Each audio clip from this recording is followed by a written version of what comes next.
Hey, what you reading for? Reading wrap up for September and August. I have 9 books I want to tell you about. I have a lot of opinions, so we're going to skip the intro section.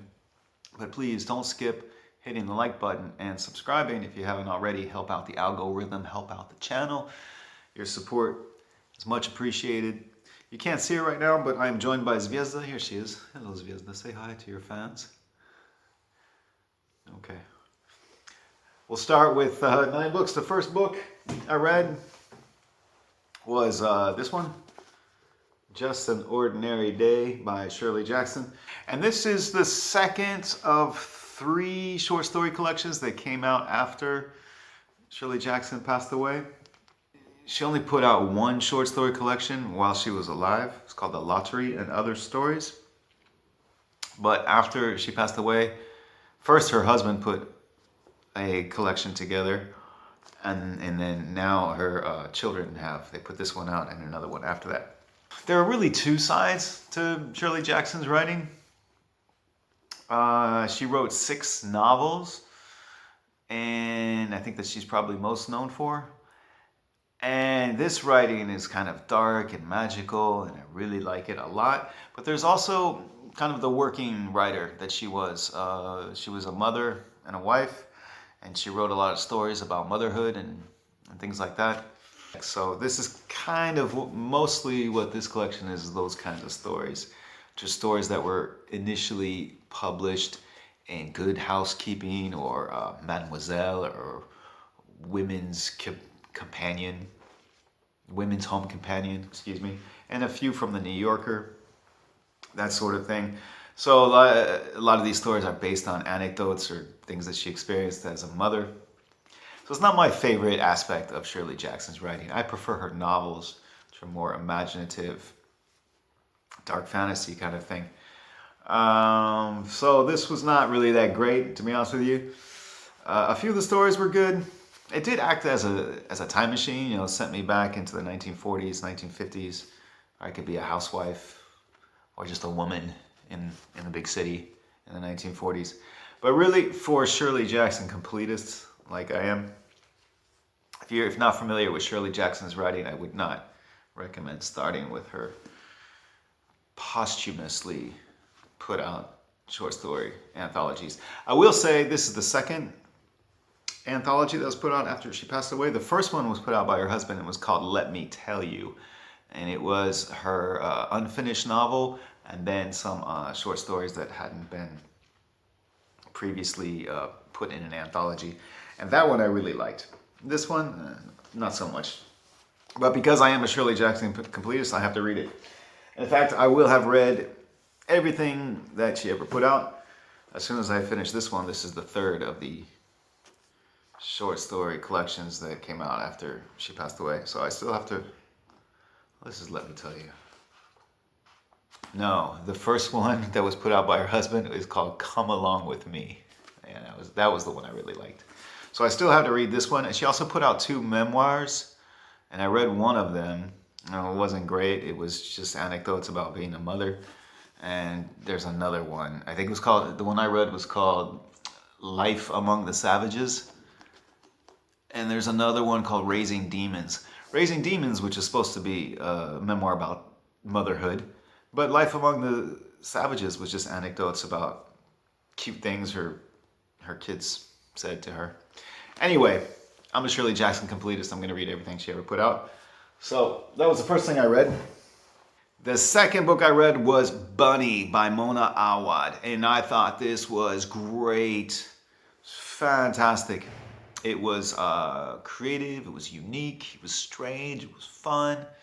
Loved it. I loved the style of the writing. This was my first Mona Awad experience, and I have to have another. In fact, a viewer of this channel recommended I check out All's Well. So I picked up a copy of that, and I'll be getting to that in the next few weeks. But I thought this was great. I can't really tell you much about the plot. I went into it blind, and I think that's the way to go, because it's really a strange story. Very stylized writing, and I liked it. I like style. The next book I read was The American by Kenneth Rosenberg, and this is an espionage story. This is a former CIA agent who is trying to get revenge on these Russian spies that have infiltrated certain areas of the U.S. government. This is a very tropey book. I haven't read really many espionage books, but it felt really familiar in the sense that it was hitting all the beats that I was expecting it to hit. And as much as I love invention, creativity, and unique storytelling, there is something quite comforting about a book that's hitting all the beats you expect it to hit. It's not that I could see everything coming, but it just felt familiar, you know? It felt in a comforting kind of way. And it was well-paced, and I just kind of ate it all up, flew through it. In fact, this is the first in a series. I don't know how many books there are in this series. But if you like tropey espionage books, yeah, I mean, check out the Nathan Grant series by Kenneth Rosenberg. Next up, some of you are not going to like this. Next up, I read The Har by David Sodagaran. Probably not. David Soder. To me, it looks like Sodagaran, but that can't be right. Sodergren. David Sodergren, The Har. Now, I read this book because I had heard about David Sodergren from Cliff's Dark Gems and Secrets Read. These are two booktubers that I've been following for a while, two booktubers I really like. And they were talking about this writer and how they really liked him too. So I figured, I want to be a part of the club. I want to know this writer and I want to like this writer too, you know? So I read The Har because that was kind of his biggest title, maybe his biggest hit. So I read it and I didn't love it.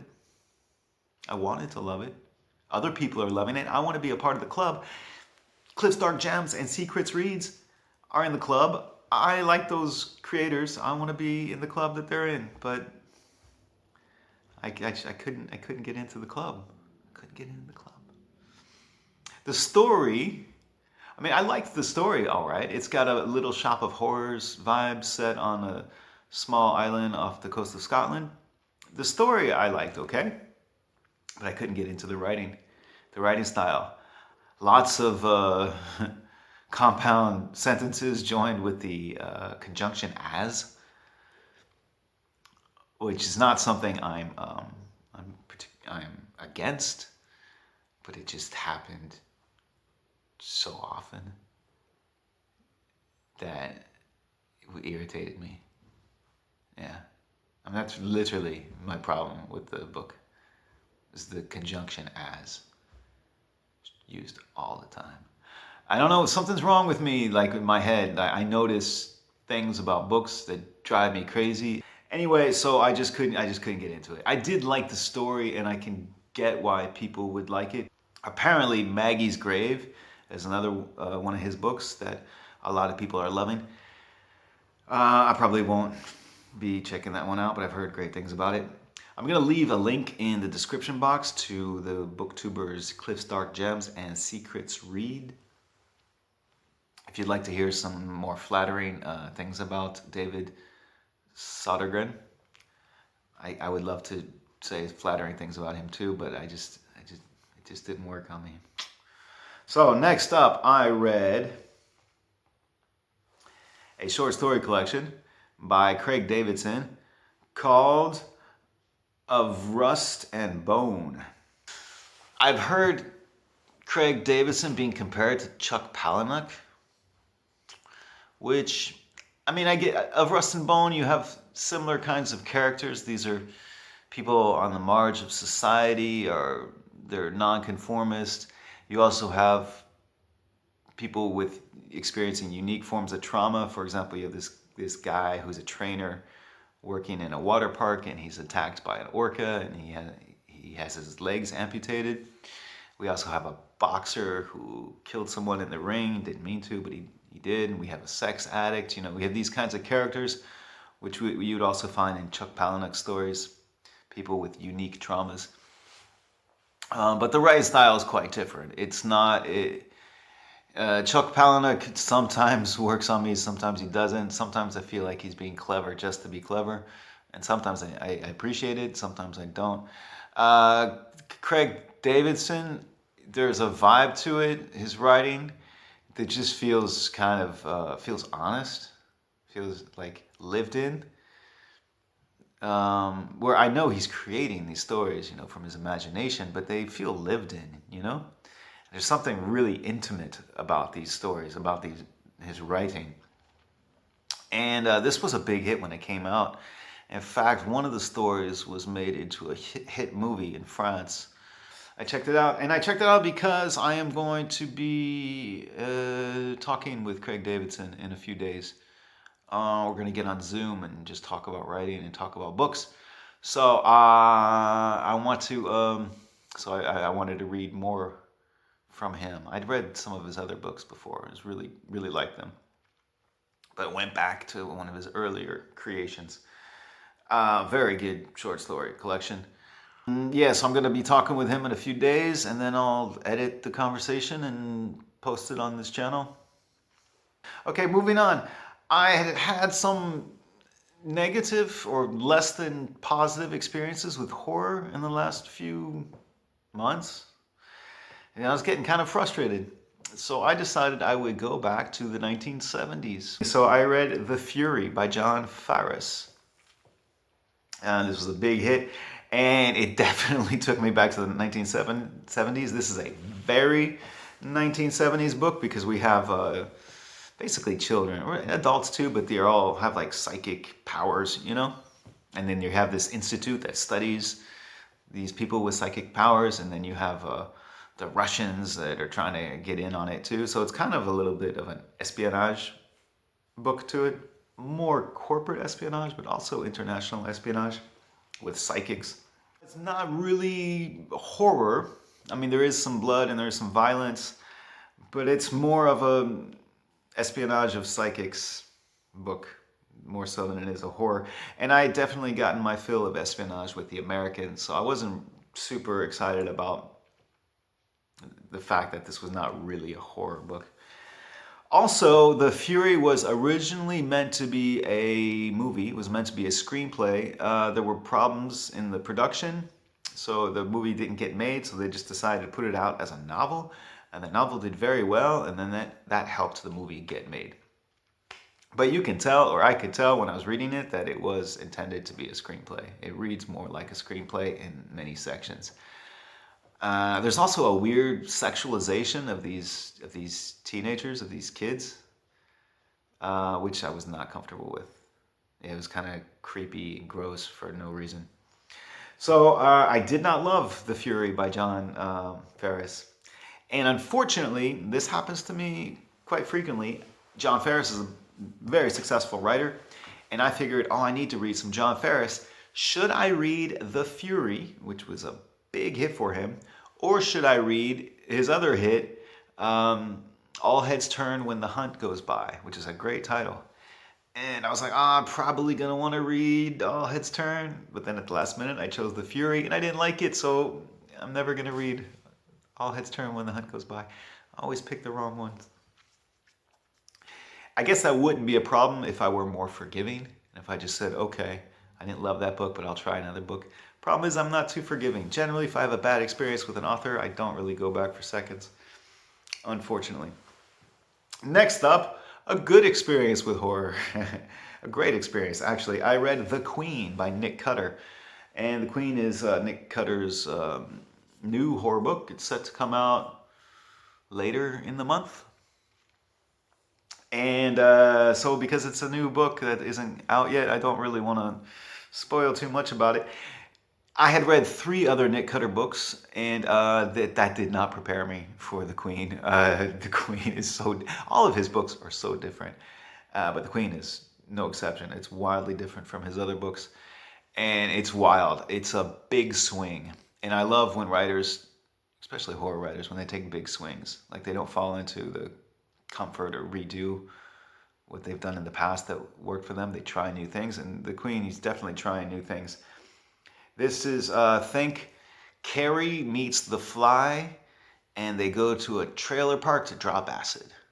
That's my one-line description of The Queen. It's coming out in October. You should be excited about it because it is an exciting book. It's a quick page turner too.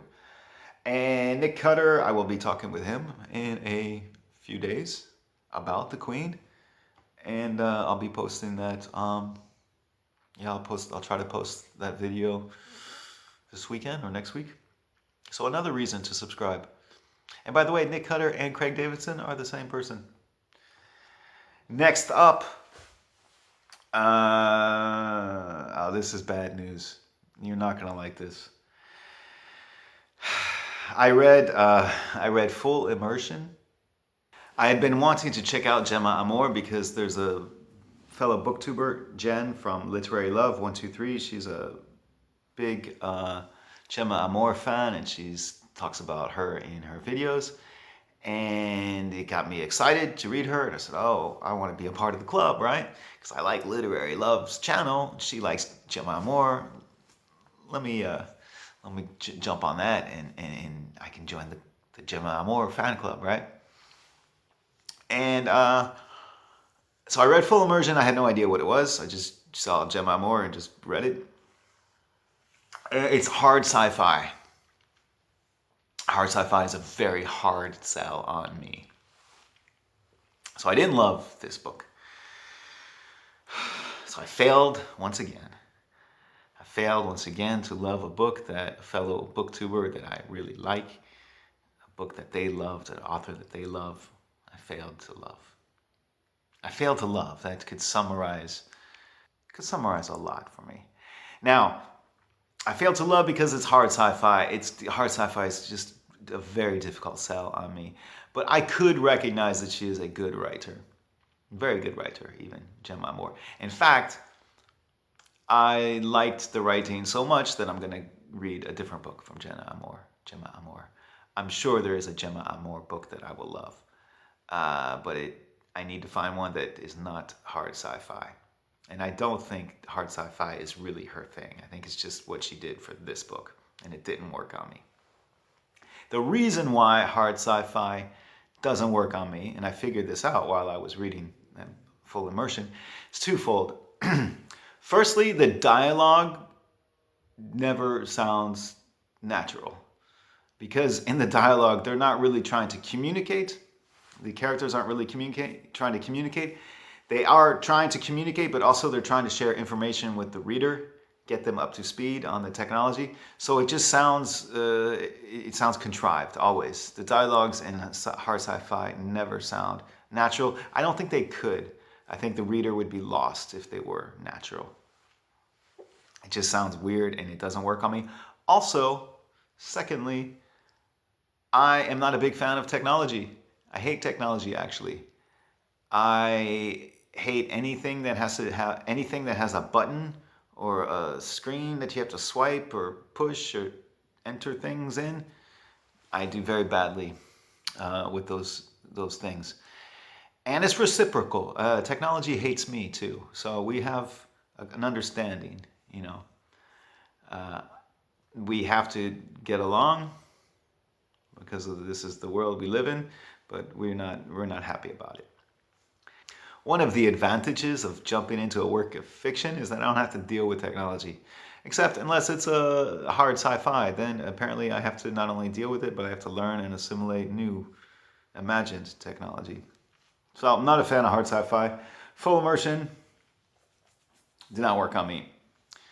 So I have to give Gemma Amor another chance, and I will. I'll try something else from her.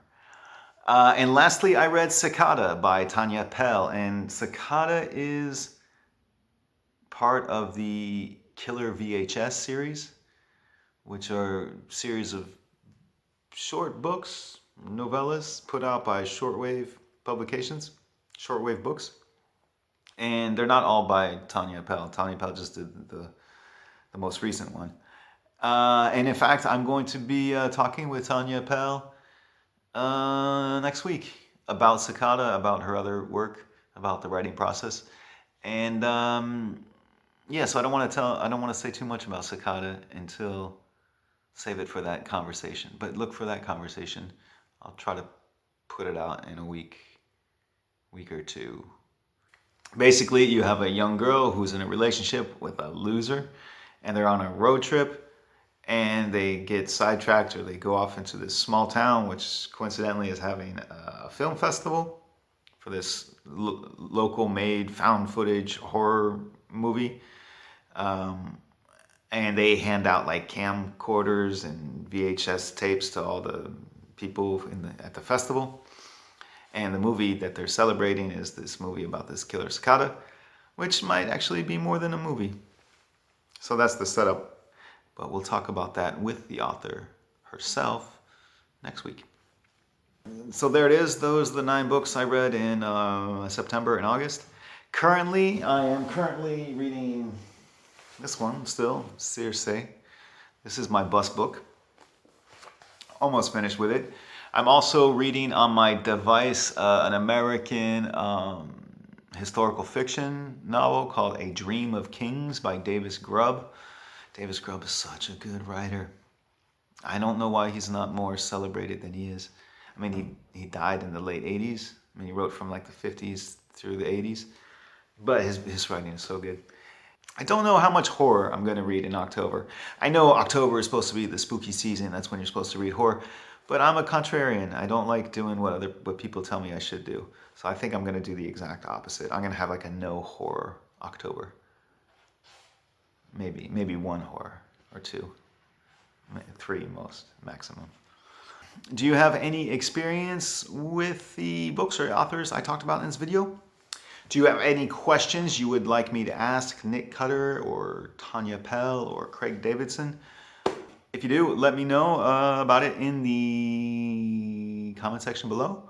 I always enjoy connecting with you there. Thank you for watching.